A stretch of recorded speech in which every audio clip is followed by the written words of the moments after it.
In the early days of World War II, the skies over Europe belonged to the Luftwaffe.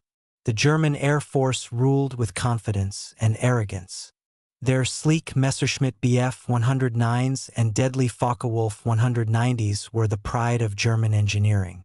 Every dogfight was a test of speed, agility, and precision, a dance of death performed by men who believed they were unbeatable.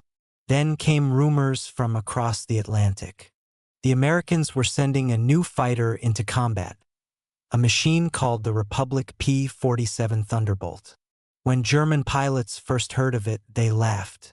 Reports described a massive aircraft, the biggest single-engine fighter ever built. It was heavy, bulky, and looked, as one Luftwaffe officer mockingly said, like a milk jug with wings. The name jug would stick, at first as an insult, later as a badge of honor. Even some American pilots weren't impressed. They had trained on nimble fighters like the P-40 and the Spitfire. The Thunderbolt, on the other hand, felt like climbing into a flying tank. It weighed more than 7 tons fully loaded, nearly twice as much as a German Bf 109. "How's this thing supposed to fight?" one pilot reportedly muttered. "It's a flying barn." But behind that unflattering appearance was something extraordinary. A machine designed not to dance in the sky, but to dominate it. At the heart of the Thunderbolt was the Pratt & Whitney R2800 Double Wasp, an 18-cylinder radial engine that produced more than 2,000 horsepower. The same engine powered the legendary Corsair and Hellcat in the Pacific, but in the P-47, it was pushed to its limits. The Thunderbolt could climb to 30,000 feet and dive faster than almost anything in the air. Its sheer weight, which seemed like a curse, became an advantage in a dive. It could plummet like a stone and then roar away before the enemy could react. But in early 1943, most pilots didn't know that yet. At the time, P-47s were just arriving in England. The U.S. 8th Air Force needed long-range escort fighters to protect its heavy bombers on missions over Nazi-occupied Europe. The Thunderbolt was their best hope, but the early models had a serious limitation. They couldn't fly far enough to escort the bombers all the way to Germany and back. Many pilots feared they'd be sitting ducks once the bombers turned home. The Germans, meanwhile, felt no fear. When they first encountered the P-47, they thought it was a joke. A slow, clumsy giant that could never turn with their agile 109s or 190s. Luftwaffe ace Franz Stigler later recalled, "It looked like a flying barrel. We didn't take it seriously at first." But those early laughs would soon fade. In April 1943, the P-47 saw its first real combat over France. The weather was poor, the radios unreliable, and the American pilots still learning. Yet even in those rough beginnings, there were signs of something powerful hidden beneath that bulky frame. The Thunderbolt's speed in a dive shocked the Germans. They would chase it only to see it drop out of sight like a falling anvil, then pull up safely miles away. One German pilot, after chasing a P-47 too deep, lost control of his own 190 and crashed. The Americans began to realize this fat airplane could survive punishment that would shred other fighters. Unlike the liquid-cooled German engines, the P-47's radial motor could take a bullet or two and keep running. Pilots came back with gaping holes in their wings, entire cylinders shot away, and still landed safely. A legend started to grow. The Thunderbolt might not be pretty, but it was indestructible. Still, the challenges were real. Communication systems often failed at high altitude. Pilots complained of engine troubles and oxygen issues. And yet, mission by mission, they adapted. Men like Hub Zemke, commander of the 56 Fighter Group, began experimenting with new tactics. Zemke realized that instead of trying to outturn the Germans, his pilots could use the Thunderbolt's superior dive speed and ruggedness to hit fast and hard, the boom and zoom method. As the months went by, laughter turned into unease. Luftwaffe ground controllers began to notice that whenever the new American fighters appeared, their pilots were bolder, more aggressive, and harder to bring down. Soon, radio chatter over German airfields began to include warnings. Thunderbolts in the area. Avoid climbing combat. What was once a joke was slowly becoming a threat. The transformation of the P-47 from flying milk jug to feared predator didn't happen overnight. But Chapter 1 of that story began in those uncertain days of 1943. Over the cloudy skies of northern France, pilots who had once laughed at the Thunderbolt began to learn the hard way that size and speed aren't everything. Survivability, firepower, and courage could turn the tide. Back at Allied bases, pilots were starting to bond with their big machine. They gave them nicknames: Jug, T-Bolt, Big Sister. They learned that if you treated her right, she would bring you home. And when those pilots climbed out of their battered aircraft after dogfights, mechanics would often stare in disbelief. Bullet holes peppered the fuselage, control cables shredded, sometimes whole panels missing, and yet the plane still flew. That was when the laughter truly stopped. The German pilots, who had once scoffed at the Thunderbolt's size, began to respect it and even fear it. Reports described it as a monster that cannot be killed. What began as mockery had turned into a warning whispered in ready rooms. If you see the Jug diving on you, get out of the way. The Sky's joke had just written the first lines of a legend. Before the P-47 became the terror of the skies, it was almost a failure. Its story began not in battle, but on the drawing boards of Republic Aviation in Farmingdale, New York, in the dark months of 1940, when Europe was already burning. The man behind it was Alexander Kartveli, a Georgian immigrant who had fled war in his homeland years earlier. Kartveli was a dreamer and a genius engineer. He had already designed the rugged P-35 and P-43 fighters, but he knew something greater was coming. He believed the next generation of air combat would be fought not just with speed, but with power, altitude, and endurance. In 1940, the United States Army Air Corps came to Republic with a new request: a high-altitude interceptor capable of taking on German fighters. The British Spitfire and the German Bf-109 were already legends, small, nimble, liquid-cooled machines. But Kartveli didn't want to copy them. He wanted something bigger, something stronger, a plane that could survive hits and still fight back. He started with a simple rule: if you want to win the next war, build a plane around the engine, not the pilot. And what an engine it would be! The Pratt & Whitney R2800 Double Wasp, one of the most powerful piston engines ever made.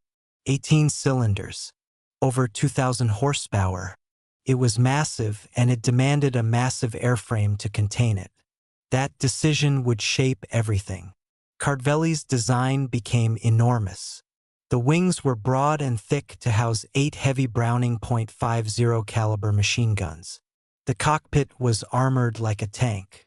The fuselage was round and fat to hold the turbo-supercharger and the miles of ducting needed to keep the engine breathing at 30,000 feet. When the first prototype rolled out, even Republic's test pilots were stunned. It didn't look like a fighter.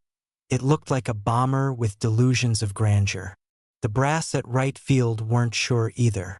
They worried it would never turn well enough to fight. But Kartveli stood firm. "It will not need to turn," he said. "It will dive. It will climb. It will fight differently." The prototype, XP-47B, took to the air for the first time on May 6, 1941, piloted by Lowry Brabham. The takeoff roll seemed endless, the plane lumbering down the runway before finally clawing into the air. But once airborne, it impressed. The Thunderbolt climbed like a rocket and flew faster than any U.S. fighter before it. The beast had been born, yet it was far from perfect. During testing, one prototype suffered a turbo failure and exploded in midair. Pilots complained about its visibility and handling. Mechanics cursed at its complexity. Miles of tubing, dozens of access panels, a nightmare to maintain. But there was no going back. War was coming, and America needed fighters. When the United States entered World War II after Pearl Harbor, production ramped up at a frantic pace. Thousands of workers, many of them women, filled the Republic factory, riveting, welding, and assembling what would become the largest single-engine fighter of the war. The assembly line thundered day and night, and with every new aircraft, the design improved. The P-47B became the P-47C, then the P-47D, stronger, faster, and meaner. The nickname Thunderbolt was officially chosen in 1942, a fitting name for a plane that would someday strike like a storm. But among the pilots, the old insult "jug" stuck. Some say it came from juggernaut, others say from its round, milk jug shape. Either way, the name fit perfectly. The jug was heavy, loud, and unstoppable once it started moving. When the first units received their P-47s in 1943, many pilots were skeptical. Some even begged to fly P-38s or P-51s instead. The Thunderbolt's massive size made it seem unsuited for the quick, twisting fights they imagined. But training changed their minds. Once they learned to use its speed, especially in dives, they began to see what Kartveli had seen all along. Brute power could be just as deadly as agility. The plane's turbo-supercharger system was revolutionary. Most fighters lost performance at high altitude, but the P-47's turbo kept its engine breathing thin air with ease. At 30,000 feet, where bombers flew, the Thunderbolt could still hit over 400 miles per hour, an incredible speed for its time. This made it a perfect escort and a nightmare for the Luftwaffe. Still, those early days were full of frustration. The Thunderbolt's long takeoff run caused accidents. Its engine maintenance required constant care. Communication equipment often failed. Yet, despite all the headaches, the pilots discovered something remarkable. The Thunderbolt could take punishment like nothing else in the sky. Planes came home with holes the size of footballs, with cylinders shot out of the engine, and still made it back to base. One pilot joked, "If I had to crash, I'd rather be in a jug." Kartveli followed the reports closely. He knew his creation wasn't perfect, but he also knew what it could become. As the design matured, the Thunderbolt's balance of firepower, speed, and toughness made it one of the most formidable fighters of the war. By mid-1943, it was clear the engineers had built something that could go toe-to-toe with the best Germany had to offer. The P-47 wasn't just a machine. It was a symbol of American industry and determination. It showed what happened when raw engineering met necessity. From the factory floors of New York to the airfields of England, men and women worked around the clock, driven by one shared mission: to turn this heavy hulk of aluminum and steel into a weapon of freedom. The beast that everyone doubted was finally ready to fight. And soon, it would roar across Europe, raining fire from its 8.50 caliber guns, tearing into German formations and changing the course of the air war. What began as an engineer's dream, mocked for its size and complexity, had evolved into one of the most iconic war machines in history. The P-47 Thunderbolt was not born sleek, or light, or pretty. It was born powerful. It was born relentless. It was born a beast. By the spring of 1943, the war over Europe had turned into a brutal contest for control of the skies. The U.S. 8th Air Force was now flying deep bombing missions into Nazi-occupied territory, hundreds of B-17 flying fortresses and B-24 Liberators roaring eastward, their silver wings glinting in the morning sun. But the Luftwaffe was waiting. German fighters pounced on the bomber streams, cutting them apart with deadly precision. Losses were mounting fast. The Americans desperately needed a guardian, a fighter that could meet the Germans head-on and live to tell about it. And so, for the first time, the new Republic P-47 Thunderbolt entered the fray. It arrived quietly, without fanfare, at a handful of muddy English airfields. Mechanics worked through rain and cold to assemble the giant aircraft fresh from the factory. Pilots who saw it for the first time weren't sure what to think. "It looked like someone glued wings to a beer barrel," one of them joked. But soon, they would discover what kind of storm this machine could unleash. The early missions were a nightmare. The P-47s of the 4th and 56 fighter groups were plagued with problems: unreliable radios, high-altitude engine issues, even cockpit oxygen leaks. The Thunderbolt was fast, but only above 20,000 feet. Below that, it felt sluggish and heavy. Many pilots longed for something nimbler, like the British Spitfire or the twin-engine P-38 Lightning. Then came April 8, 1943, the day the Thunderbolt first tasted combat. That morning, 12 P-47s of the 56 Fighter Group took off from England on a sweep over France. It was supposed to be routine, a short-range patrol to test systems and give the men experience over enemy territory. But the weather turned ugly. The formation scattered in the clouds, radios failed, and many had to turn back. Only a few reached the French coast. There, one of them spotted a German aircraft below, a Focke-Wulf 190. The American pilot dove, guns blazing. It wasn't a kill, but it was a warning shot. The Jug had entered the fight. In those early months, learning how to fly the P-47 effectively was as much an art as a science. Pilots discovered that trying to turn with a 109 or 190 was suicide. The German planes could outmaneuver them easily. But the Thunderbolt had two massive advantages: altitude and dive speed. When a Jug dove, it became a meteor. The weight that once seemed a curse now made it a weapon. German fighters tried to follow, but their airframes shuddered and broke under the strain. The Thunderbolt could dive past 500 miles per hour, faster than almost anything in the war.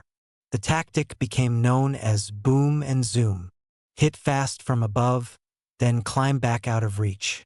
One pilot, Robert S. Johnson, would later recall how he used the Jug's toughness to survive impossible fights. In one battle, his P-47 was shredded by cannon fire, over 200 holes, one shell exploding right behind the cockpit. Yet somehow the plane kept flying. Johnson made it back across the channel with oil and smoke pouring from the engine. When he landed, the ground crew stared in disbelief. "She brought me home," he said quietly. "She always brings you home."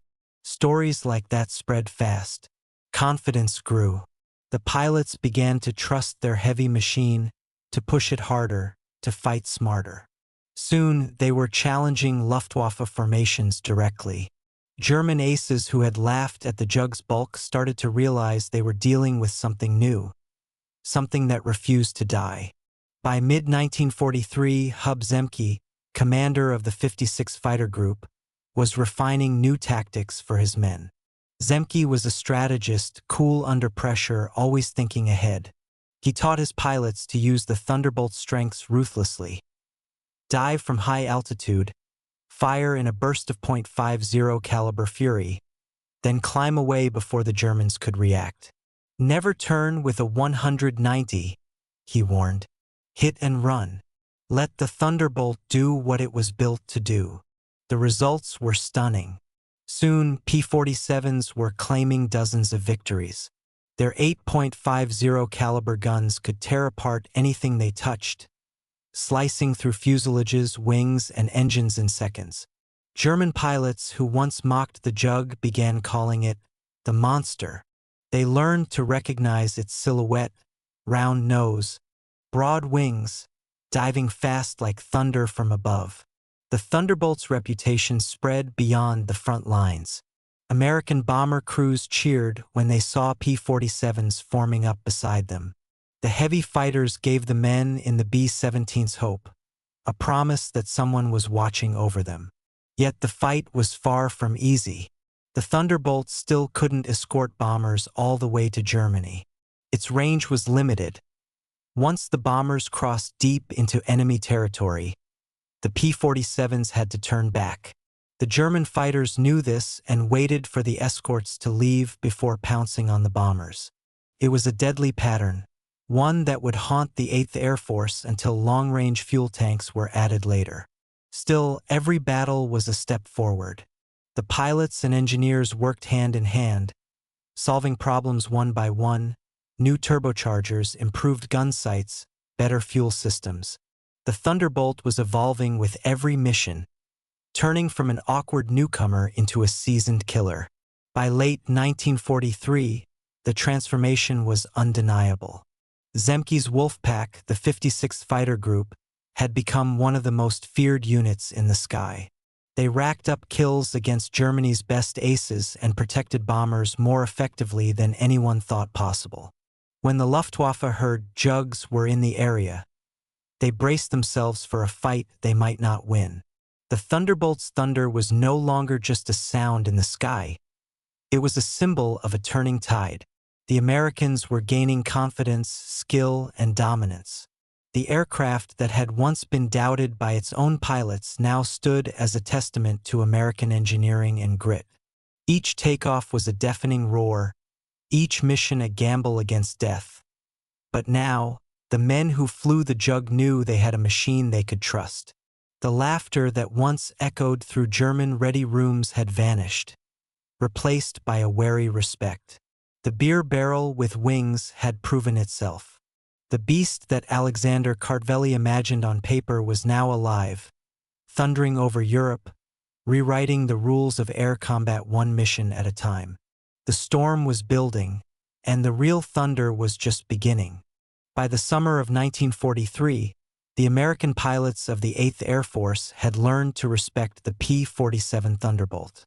They had felt its weight, its strength, its stubborn will to live through the worst punishment. But one thing above all turned the Thunderbolt from a mere fighter into a flying fortress of its own: its guns. 8 Browning M2.50 caliber machine guns, 4 in each wing, lined up like the barrels of a battleship. Each gun could spit out more than 800 rounds per minute. That's nearly 7,000 bullets every 60 seconds. Together, they unleashed a storm of lead so thick and violent that pilots began calling it the Wall of Fire. When a P-47 opened fire, it didn't just shoot, it roared.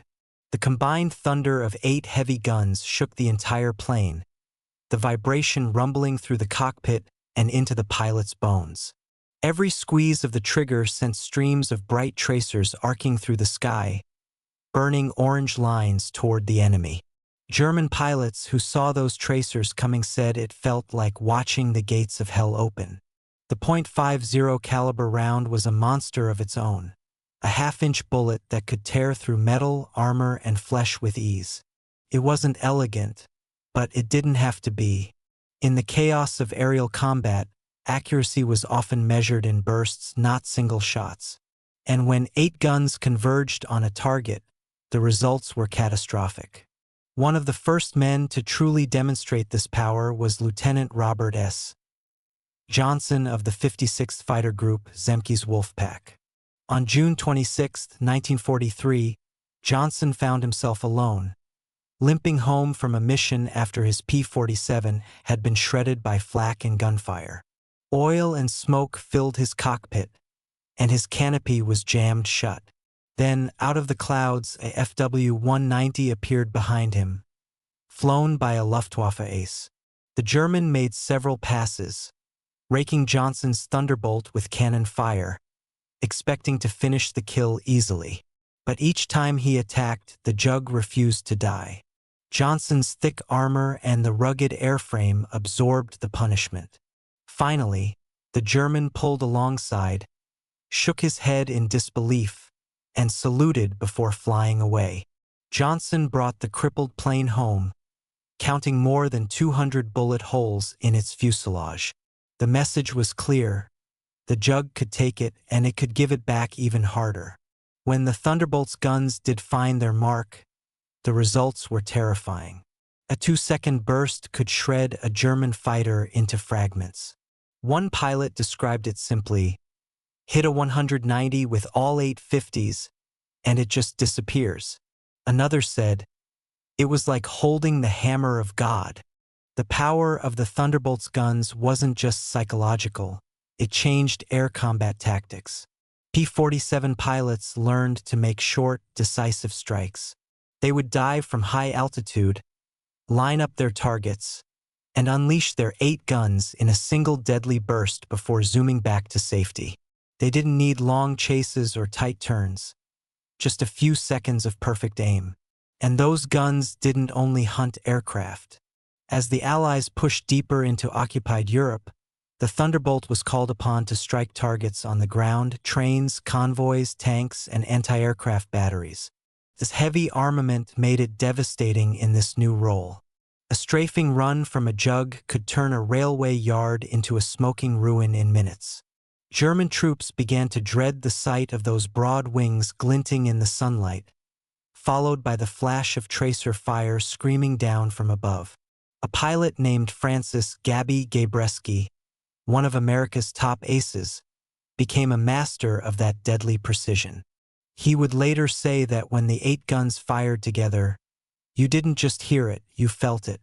It was a deep vibration in your chest, like thunder rolling through metal. Gabreski used that wall of fire to claim more than 24 victories in the air and countless targets on the ground. Each of those 8 guns was fed by belts of linked ammunition, armor-piercing, incendiary, and tracer rounds arranged in lethal sequence. The tracers helped aim.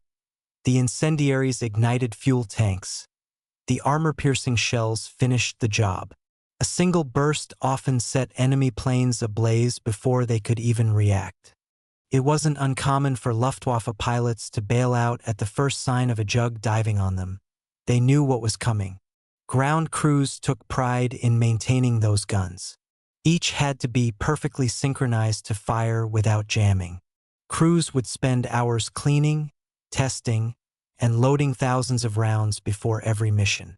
They painted slogans on the gun bays: Hot Lips, 8 Angels, Lead Storm. For them, the P-47 wasn't just a machine, it was a living thing with a heartbeat made of fire. The psychological effect was immense. German intelligence reports began describing the Thunderbolt as a formidable foe, heavily armed and difficult to destroy. One captured Luftwaffe pilot admitted, "When the Thunderbolts come, you dive for the ground or you die." Even the feared Focke-Wulf 190, once the hunter, was now being hunted. As the Thunderbolt's legend grew, so did its kill counts. Entire formations of German fighters broke apart under the weight of those 8 guns. Bomber crews cheered when they saw Jugs diving through enemy lines, their tracers cutting fiery paths across the sky. They called them our angels with machine guns. But all that power came at a price. Each P-47 carried more than 3,400 rounds of ammunition, adding hundreds of pounds of weight. The pilots had to manage their bursts carefully. A single long engagement could empty their belts in seconds. "Short bursts, boys," commanders warned. "Make them count." And they did. The P-47's wall of fire became a symbol of Allied dominance. It wasn't just about speed or agility anymore, it was about raw, overwhelming force. Where other fighters relied on finesse, the Thunderbolt relied on fury.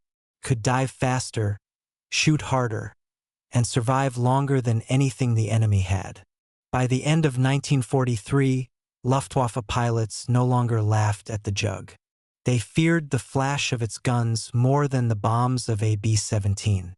Those 850s had rewritten the rules of air combat. The once mocked beer barrel with wings had become an airborne battering ram. A wall of thunder, a wall of lead, a wall of fire. And as the war thundered on, the Jug's pilots knew one thing for certain. When those 850s spoke, the enemy listened, and the laughter was gone forever.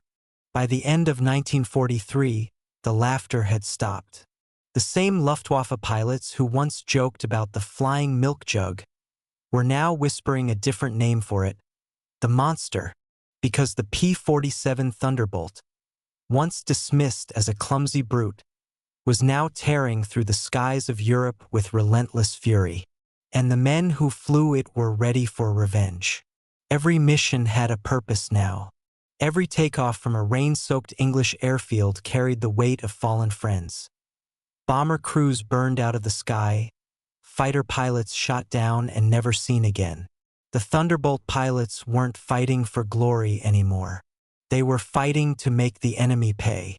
The change began with Hub Zemke's 56th Fighter Group, known to everyone as Zemke's Wolfpack. Under Zemke's command, discipline met aggression. He drilled his men not to fly like daredevils, but like predators. They would strike from above, using altitude and speed, the Thunderbolt's greatest strengths. When they hit like thunder. Zemke's philosophy was simple. Attack fast, attack hard, get out alive. He told his men, if you try to turn with a German, you're dead. Let the jug do what it was built to do. And they did. Soon, the Wolfpack was racking up victories.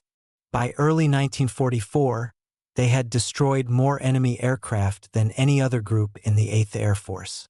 One of Zemke's top pilots, Francis "Gabby" Gabreski, became a living legend. He was smooth, calm, and absolutely lethal.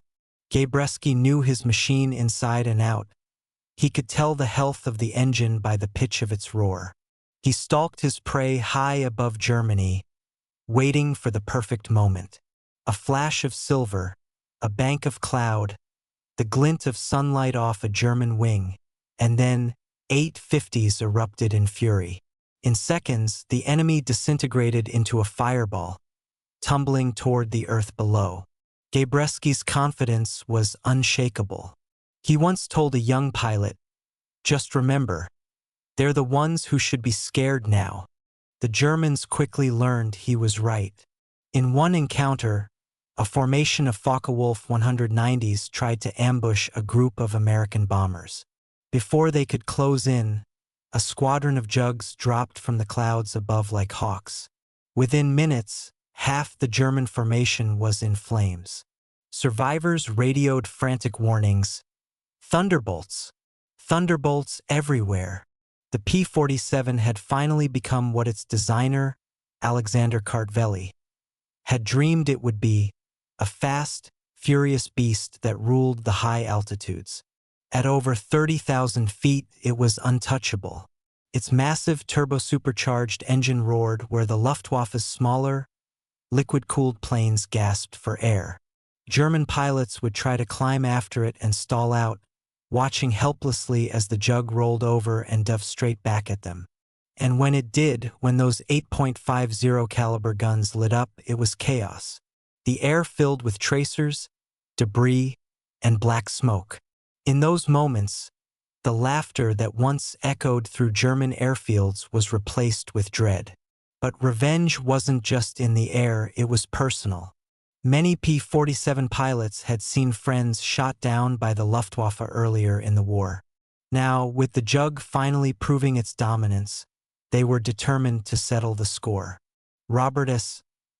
Johnson, the pilot who had once limped home with 200 bullet holes in his Thunderbolt, returned to the skies with vengeance in his heart. He became one of America's first aces in the European theater. His favorite tactic was the high-speed dive attack, the boom and zoom. Johnson once described chasing a German fighter down in a vertical dive so fast he thought the wings might rip off. He fired one short burst, and the enemy vanished in a cloud of flame. When he pulled out of the dive, his airspeed indicator was beyond the red line. He just grinned and said, "That's what she was built for." By the winter of 1944, the Thunderbolt was feared across the Reich. German pilots started avoiding fights with the big American fighter whenever possible. Luftwaffe Command issued new orders: engage Thunderbolts only when necessary. It was an unspoken admission: the hunter had become the hunted. Meanwhile, new improvements were making the Jug even deadlier. Extra fuel tanks extended its range deeper into enemy territory. Better gun sights improved accuracy. Pilots started carrying bombs and rockets under the wings, turning the already fearsome fighter into a versatile ground attacker. The Thunderbolt was evolving into a true all-purpose weapon of war. As Allied bombers pushed deeper into Germany, the P-47s escorted them farther and farther, blasting through flak and fighters alike. German towns trembled under the sound of the engines, that deep, rolling thunder that gave the plane its name. Civilians would look up and see silver shapes streaking across the clouds, followed by distant explosions. To them, the Thunderbolt was a symbol of Allied vengeance, of the war turning against them. But even among the violence, there was respect. Some Luftwaffe aces admitted privately that the Thunderbolt was one of the toughest opponents they had ever faced. Too fast to chase, too strong to kill, one German pilot wrote in his logbook. Another called it a tank with wings. In February 1944, Zemke's Wolfpack broke all previous records, 56 kills in a single month. The 78th and 4th Fighter Groups followed close behind. For the first time, the Luftwaffe was losing control of its own skies. Each mission pushed deeper, faster, deadlier. The laughter of 1943 was gone, replaced by the rolling thunder of vengeance. By spring, the transformation was complete. The aircraft that had once been doubted, even by its own pilots, was now the cornerstone of Allied air superiority. The Germans had mocked its bulk, its looks, its name, but they couldn't stop it. The Jug was everywhere, over France, over the Netherlands, over the heart of Germany itself. And every time it appeared, it brought the same message. The Allies were coming, and there would be no mercy left for those who started the war. The Thunderbolt had taken its revenge, not just for the pilots who once doubted it, or the bombers it had failed to save in the early days, but for every man who never made it home. Now it was their spirit that roared in its engine, their anger that burned in its guns. And as the P-47s returned from mission after mission, stained with oil and smoke but still flying strong, the crews on the ground would look up in awe. They knew what that sound meant. The sound of victory, of payback, of thunder rolling back across Europe. The Jug had come full circle. It had been laughed at, doubted, and underestimated. But now it had earned fear, respect, and revenge. The sky that once mocked it now echoed with its name, Thunderbolt. By early 1944, the skies over Europe had become a deadly chessboard. Every day, hundreds of aircraft from both sides climbed into the cold blue, searching, hunting, surviving. On one side were the sleek, agile German fighters, the Messerschmitt Bf 109 and the Focke-Wulf FW 190, the pride of the Luftwaffe. On the other was a new kind of beast, the P-47 Thunderbolt, heavier, louder, and utterly relentless. This was no longer a battle of elegance. It was a clash of power, endurance, and will. At first glance, the matchup looked unfair. The FW 190 and Bf 109 were lighter, more maneuverable, and could turn inside the Jug with ease. They had been the kings of the sky since 1939, claiming thousands of victories from Poland to the Channel. German pilots trusted them like extensions of their own bodies. The Thunderbolt, by contrast, seemed oversized and slow. But what the Luftwaffe didn't understand yet was that the war had changed, and so had air combat. Where the Germans relied on agility, the Thunderbolt relied on speed in the dive, firepower, and sheer toughness. Its Pratt & Whitney R2800 engine could drag it through the thin air above 30,000 feet, where the Luftwaffe's inline engines began to gasp. And when the Jug rolled over into a dive, it was unstoppable, the heaviest, fastest descending fighter in the European sky. German pilots soon learned this lesson the hard way.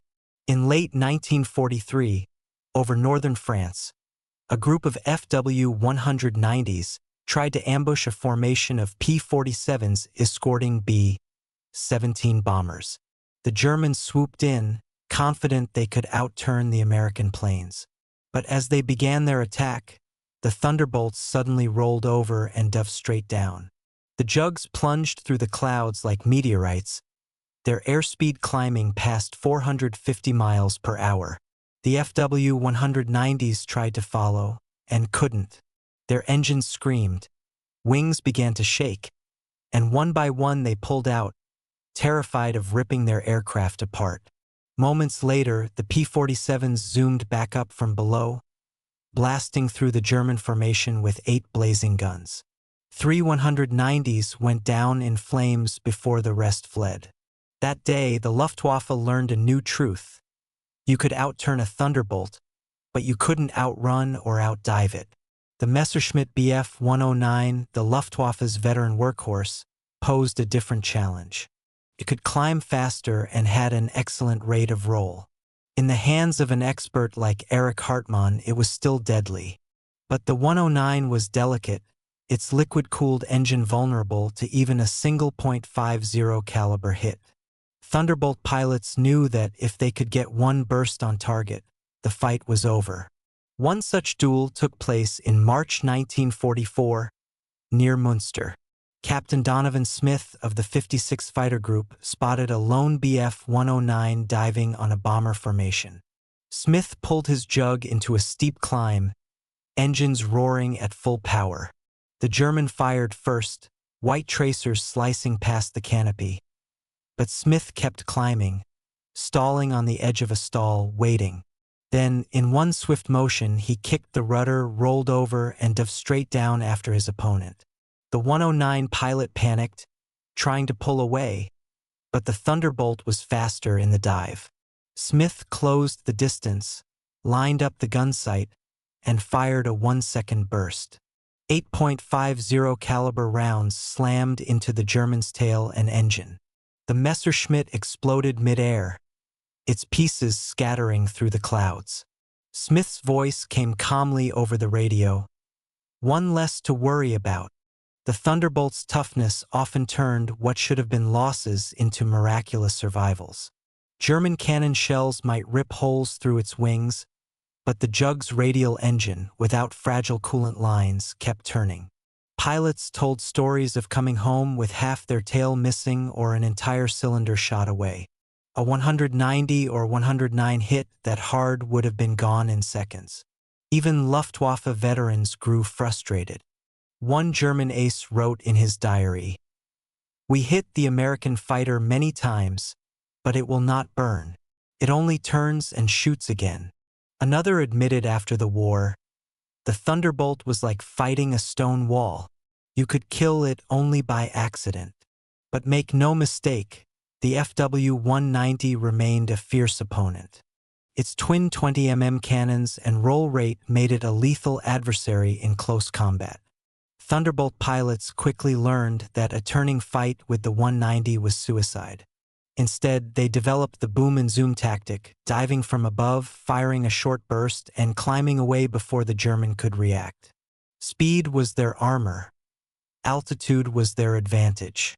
Colonel Hub Zemke, always the strategist, taught his men to fight smart. "Don't dogfight a German," he said. "Strike once and leave him wondering what hit him." The results were devastating. Soon, Luftwaffe pilots began describing Thunderbolts as ghosts, appearing suddenly from high altitude, firing blinding streams of tracers, and vanishing into the clouds. A defining engagement came in May 1944, during an escort mission to Berlin. A mixed group of Bf-109s and FW-190s attacked from above, diving toward the bomber formation. The American escort, mostly P-47s, climbed to intercept. The sky erupted into chaos. Smoke trails, fireballs, and contrails tangled together at 25,000 feet. Gabi Gabreski himself dove on an FW-190 and fired a perfect burst. The German's wing tore clean off. Nearby, Lieutenant Bob Davis outturned a 109 long enough to land a crippling hit to its fuselage. In less than 5 minutes, 6 Luftwaffe fighters were downed, and not a single jug was lost. After that battle, bomber crews began sending messages back to the fighter groups. "Thanks for the cover. The jugs saved our skins again." The rivalry between the Thunderbolt and its German counterparts was not just a battle of machines. It was a clash of philosophies. The Germans had built fighters for agility, elegant, narrow-winged, precision tools for short bursts of combat. The Americans built the Thunderbolt as a sledgehammer, fast, durable, and armed to the teeth. In the long, grinding war over Europe, endurance proved the stronger design. As the months passed, the FW-190 and Bf-109 grew outdated. They could no longer keep up with the massive Allied formations, nor with the improved P-47D models that could carry drop tanks, bombs, and rockets. By mid-1944, the Luftwaffe's once dominant fighters were being hunted to extinction. Even the arrival of the Me-262 jet could not save them. By then, the Thunderbolt had already taken control of the sky. And yet, among the surviving German pilots, there remained a quiet respect. They had faced the jug in its full fury, and they knew it was no joke. After the war, one Luftwaffe veteran recalled, "The Thunderbolt was not graceful, but it was immortal. It always came back." In the end, the duels between the Thunderbolt, the FW-190, and the Bf-109 defined the air war over Europe. Each battle told the same story: the sleek hunters of the Reich meeting a wall of thunder they could neither outfight nor outlast. The once mocked American brute had become the master of the sky. And when the smoke cleared, the pilots who once laughed at it were gone, leaving only the roar of the R-2800 echoing through the clouds. The Thunderbolt had not just won the fight. It had changed what air combat meant. Forever. By 1944, the war in the air had reached its turning point. Every morning, over the gray skies of England, the thunder of engines rose like a drumbeat of war. Hundreds of B-17 Flying Fortresses and B-24 Liberators lifted off, their bomb bays heavy with destruction bound for the heart of Germany. But the men inside those bombers knew that once they crossed the channel, death was waiting.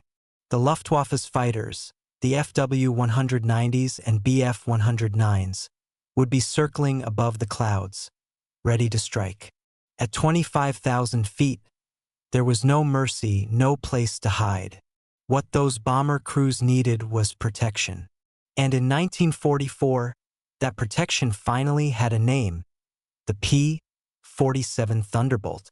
When the Thunderbolt first joined the escort missions, it didn't have the range to go deep into Germany. Early models could only fly as far as the Belgian border before they had to turn back. That meant the bombers were left alone for the most dangerous part of their journey, the long stretch to targets like Schweinfurt, Regensburg, and Berlin. Losses were catastrophic. Entire bomber groups vanished in single missions. The men in the air called those hours the Black Gap.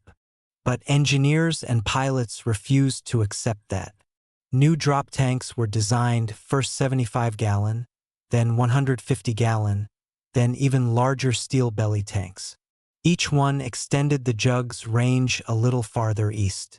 Soon, the Thunderbolt could stay with the bombers nearly all the way to Berlin. It was a game changer. For the first time, the 8th Air Force could strike deep into Germany and come back alive. The men who flew escort missions described them as a strange mix of boredom and terror. Hours of steady flight, engine droning, sky empty, and then, in an instant, chaos. Black puffs of flak erupted around the bombers, followed by diving shapes, German fighters screaming in from above. That's when the P-47s went to work. They dove from high altitude, their turbos whistling like banshees, 8.50 caliber guns blazing. The sky lit up with orange tracers and burning debris. The once unprotected bombers now had guardian angels, angels armed with fire. One of those angels was Captain Walker Bud Mahurin. Flying with Zemke's wolf pack, Mahurin became famous for his coolness under pressure. On one mission near Brunswick, his squadron spotted a swarm of FW-190s tearing into the bomber stream. Mahurin rolled inverted and dove straight through the formation, guns blazing. He downed one German fighter on the first pass, then another seconds later. The surviving bombers cheered over the radio.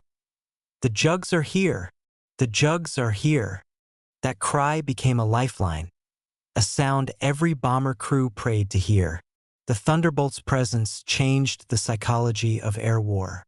Before, Luftwaffe pilots attacked bombers with impunity, diving in from the sun, picking targets at will. Now they had to look over their shoulders. Anytime a German broke formation, there might be a jug waiting above, engine howling, guns ready. The hunter had become the hunted. By mid-1944, the statistics told the story. Bomber losses dropped sharply. German fighter losses climbed to unsustainable levels. For every American plane shot down, several Luftwaffe aircraft were destroyed in return. The balance of power in the air was shifting, and it was the Thunderbolt's massive wings carrying that shift. But these missions took their toll. Flying escort was exhausting. 6 or 7 hour flights in unheated cockpits left pilots frozen, hungry, and worn to the bone. They often returned with frostbitten hands and faces burned raw from oxygen masks. Yet they kept flying day after day. They knew that every bomber that made it home meant hundreds of lives saved, and another blow to the enemy's war machine. A P-47 pilot once said, "You didn't fly the jug for glory. You flew it because those boys in the bombers needed you." That simple truth kept them climbing back into their cockpits even after losing friends, even after watching fireballs fall from the sky. As 1944 rolled on, the Thunderbolt's role expanded. It wasn't just an escort anymore. It became the hammer that smashed the Luftwaffe on the ground. After escorting the bombers, jugs often peeled off to strafe German airfields, locomotives, and convoys. They tore through trains with streams of tracer fire, engines exploding in showers of sparks. They shredded truck columns, silenced flak batteries, and turned entire supply lines into smoking ruin. The Luftwaffe was being strangled not only in the air, but on the ground, its fuel, its transport, its lifeblood destroyed by the same planes that once only guarded bombers. By the time of D-Day, the Thunderbolt had become the backbone of Allied air power. When Allied troops stormed the beaches of Normandy, P-47s circled above, blasting enemy positions just beyond the shore. They destroyed tanks, trains, and artillery in direct support of the invasion. To the men on the ground, the deep rumble of a thunderbolt meant hope. They would look up and see the broad, unmistakable wings overhead, and know they weren't alone. The Luftwaffe tried to regroup, launching desperate counterattacks. But the German fighter arm was bleeding to death. Experienced aces were gone, replaced by terrified young pilots with barely 20 hours of combat training. They climbed into their 109s and 190s knowing they might not come back. Against the rugged, battle-hardened Thunderbolt groups, they didn't stand a chance. By late summer, Allied bombers were striking targets anywhere in Germany, oil refineries, factories, even Berlin itself, under the constant protection of jugs and Mustangs. The war in the air was effectively won. Still, the men who flew those escort missions never saw themselves as heroes. To them, it was just duty, one long fight to bring their friends home. After the war, a B-17 gunner recalled seeing Thunderbolts weaving above his formation on a mission to Leipzig. He said, "They looked like giants up there, indestructible. We used to say, if a jug's with you, you're gonna make it back." And most did. By the end of 1944, the Thunderbolt had flown thousands of escort missions, destroyed more than 3,500 enemy aircraft, and paved the way for the Allied armies advancing across France. Its pilots had learned to use every ounce of speed, armor, and firepower the aircraft could offer. And in doing so, they had turned the tide of the air war. From the first laugh of disbelief in 1942 to the thunderous roar of victory 2 years later, the P-47 had come to symbolize a new kind of air power, unstoppable, unbreakable, and merciless to the enemy. The bombers could now reach their targets and return. The sky, once ruled by the Luftwaffe, now belonged to the Thunderbolt and the men who flew it. The Jug had done its job. It had escorted the bombers to victory, and it had escorted the Allies to the very edge of triumph. As the sun set over the English airfields, pilots climbed from their cockpits, exhausted and silent, their faces streaked with oil and sweat. They had seen friends fall and enemies burn. But above all, they had seen something else, the slow, steady end of the Luftwaffe. The sound of the Thunderbolt's engine fading into the night was no longer the sound of war. It was the sound of victory approaching. By mid-1944, the skies over Europe no longer belonged to the Luftwaffe. The German fighter force was broken, scattered, running on fumes. But the war was far from over. As the Allies pushed across France, Belgium, and into Germany itself, a new kind of battle began. One fought not in the clouds but just above the earth. And the aircraft that led this new war wasn't a sleek, nimble interceptor. It was the P-47 Thunderbolt, heavy, rugged, and unstoppable. In the mud and fire of Europe, it earned a new title, the Ground Pounder Supreme. The transition began in the summer of 1944, after the Normandy landings. The Luftwaffe, battered and exhausted, could no longer challenge the Allies in the air. So the Thunderbolt's mission changed. Instead of guarding bombers, the Jugs were sent lower, much lower, to attack anything that moved behind German lines. Trains, trucks, tanks, convoys, bridges, airfields, all became targets for the Jug's wrath. It was a dirty, brutal kind of flying. The pilots called it rat racing. The Germans had another name for it, the Jabo Terror. Every morning, waves of thunderbolts lifted off from temporary airstrips carved into the fields of Normandy.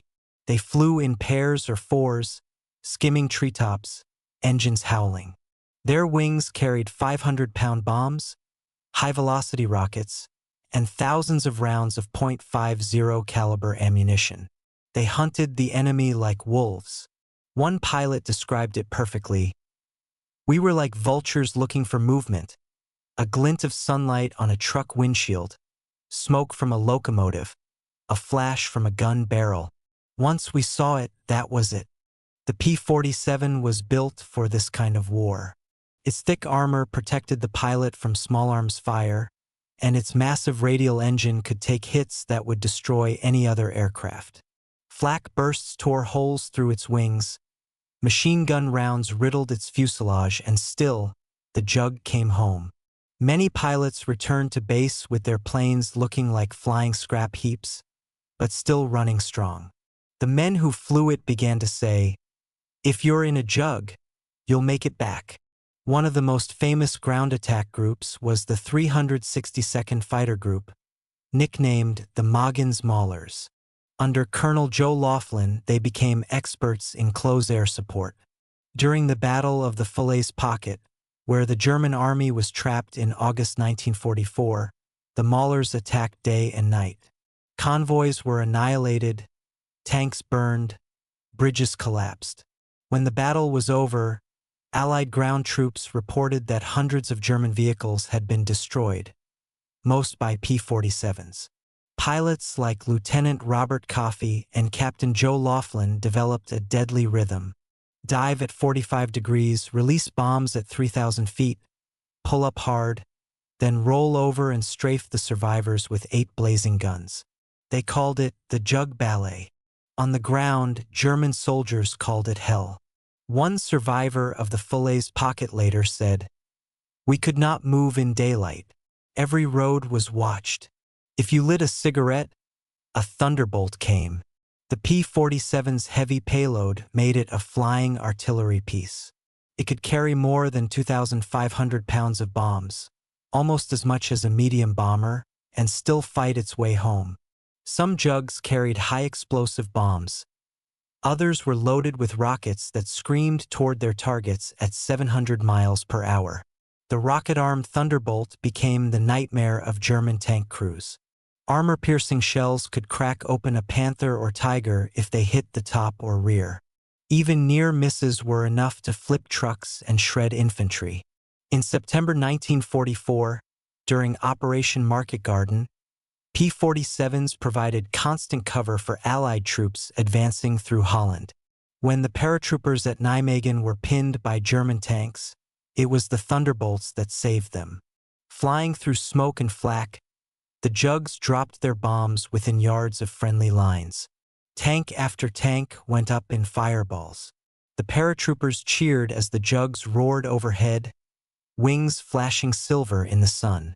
The Germans tried everything to stop them. Flak traps, decoy convoys, even painting fake roads to lure attackers, but nothing worked. Thunderbolt pilots became masters of survival. They learned to approach targets from the sun, to zigzag on the way in, to pull up before the black bursts of flak could reach them. Still, casualties were high. Flying at low altitude was dangerous business. One mistake, one hit in the wrong place, and there was no time to bail out. Many of the men who flew the jug never came back, but their comrades kept flying, determined to finish what they had started. As one pilot put it, "We weren't knights anymore.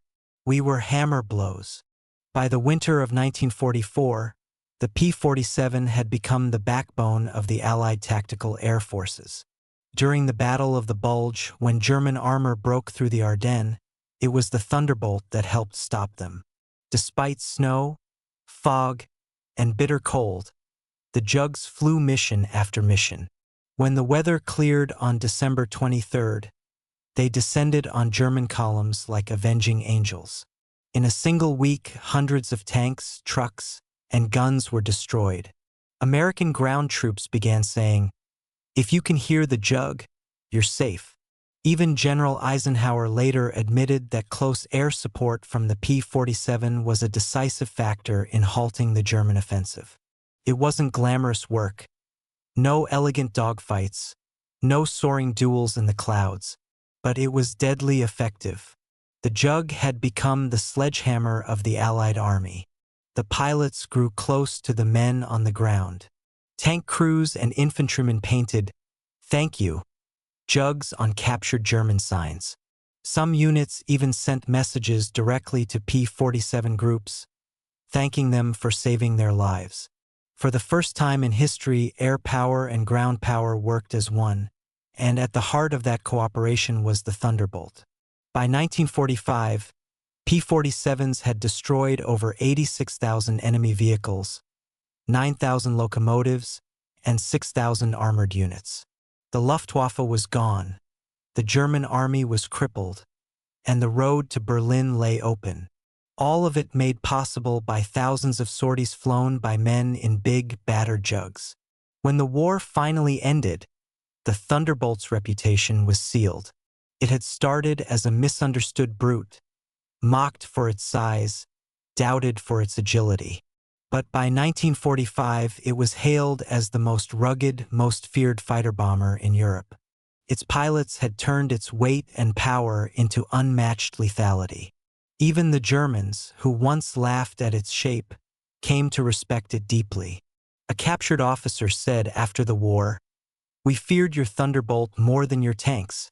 The P-47 had become something more than a plane. It was a symbol of endurance, of strength that refused to break, of men who kept fighting through cold, fear, and fire. From the skies above Normandy to the streets of Berlin, the Thunderbolt's roar was the sound of Allied victory rolling ever forward. In the end, the ground pounder supreme didn't just destroy the enemy. It shattered the myth of air war itself, proving that true power isn't always graceful. but it gets the job done.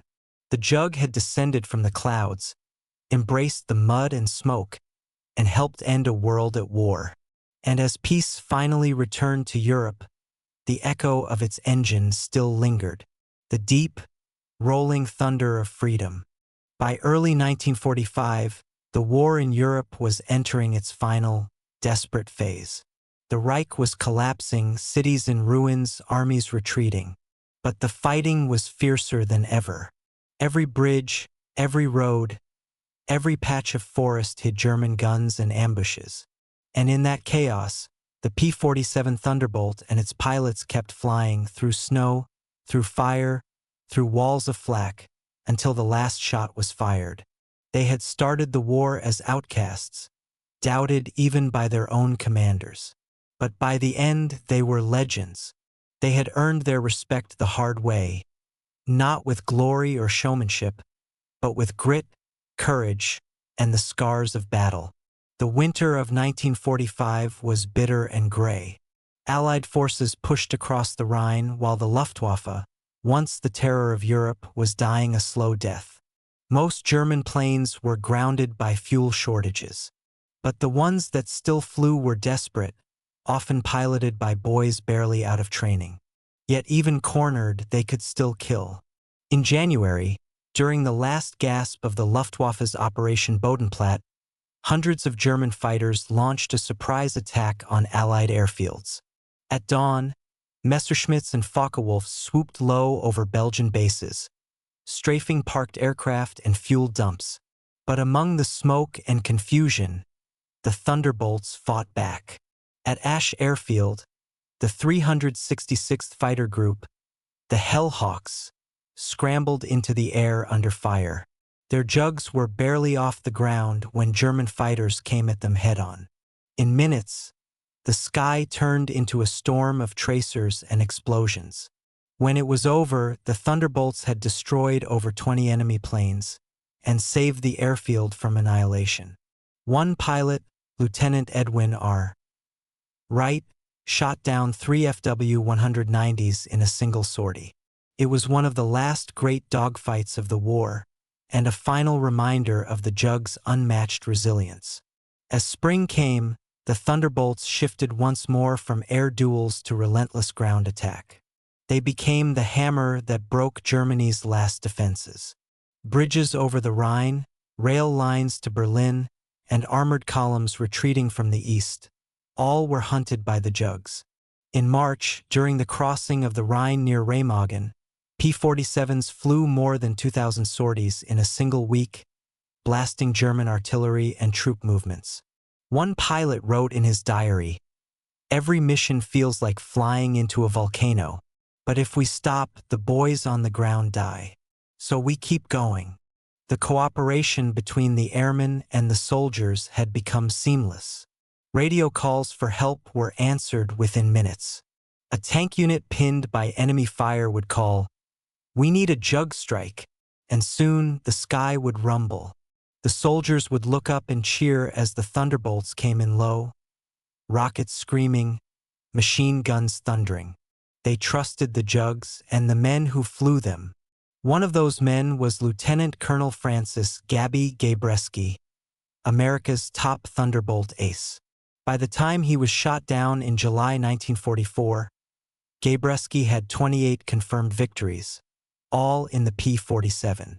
Captured and held as a prisoner of war, he became a symbol of what the Jug pilots had achieved. His motto was simple: "You fight hard, you fight smart, and you never give up." When the war ended, even German pilots spoke his name with respect. Another was Captain Robert S. Johnson, whose battered P-47 had survived 200 hits from an FW-190. He went on to shoot down 27 enemy aircraft and became one of the first American aces to surpass Eddie Rickenbacker's World War I record. After the war, Johnson said, "The Jug gave me everything. It took the punishment and always brought me home." That sentiment echoed across every airfield in Europe. The P-47 was no longer just an airplane, it was a lifeline, a friend. a beast that took beatings no machine should survive and still found its way back to the men who trusted it. As the Allied armies advanced into Germany, P-47s flew lower and lower, often at treetop level, searching for any sign of resistance. They strafed columns of fleeing vehicles, destroyed ammunition dumps, and smashed supply depots. Sometimes they even dropped leaflets, orders to surrender written in German. Other times they dropped fire. By April, the war was almost over. But for the Thunderbolt pilots, there was no celebration yet. They kept flying, day after day, over a dying battlefield. They saw the ruins of once mighty cities, burned-out tanks, and the endless lines of refugees. They knew the cost of victory. At one airfield in Germany, a young Luftwaffe mechanic approached a captured Jug pilot and said quietly, "We used to laugh at your airplanes. We don't laugh anymore." The pilot nodded. No anger, no pride, just respect. The kind that's earned only through fire. When the final surrender came in May 1945, the Thunderbolts roared one last time in victory flights over Europe. Some pilots wept in their cockpits. They had survived hundreds of missions, seen friends shot down, and fought through every kind of hell. Now, for the first time, the sky was peaceful. The men who flew the P-47 came home changed. Some went on to fly jets in Korea. Others hung up their wings for good.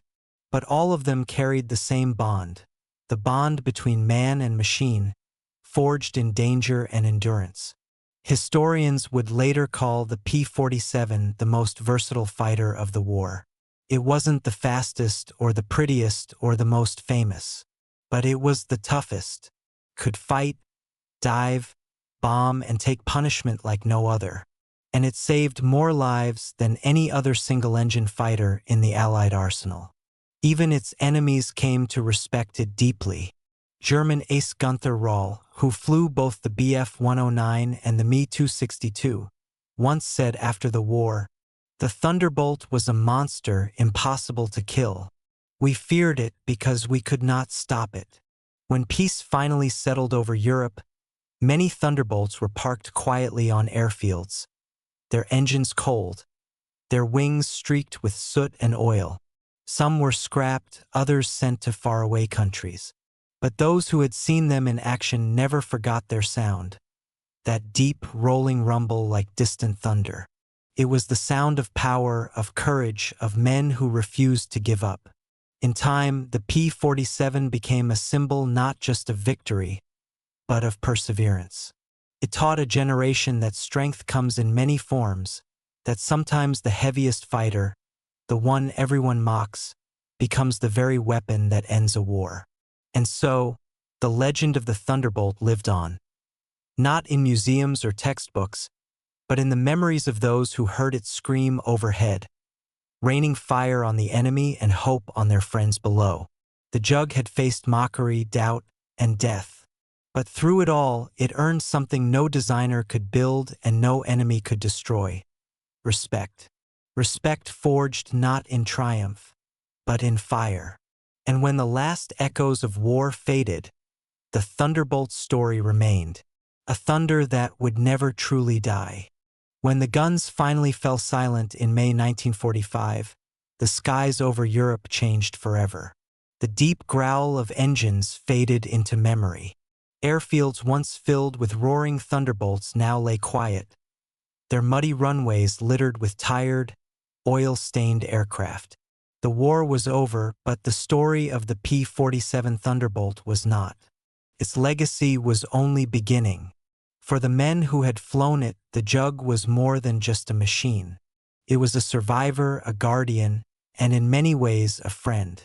It had carried them through flak storms, dogfights, and desperate low-level strikes, always bringing them home.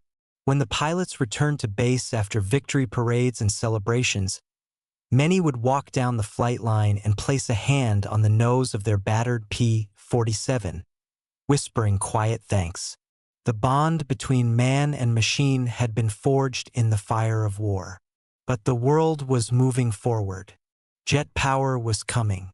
new aircraft, sleek, sharp, and futuristic, promised to make the old piston engines obsolete. The Thunderbolt, massive and muscular, looked like a relic of another age. And yet, even as the jet age dawned, the Jug refused to fade away. In the months after the war, thousands of P-47s were shipped back to the United States. Many were scrapped, melted down for metal, their parts recycled for a peacetime world.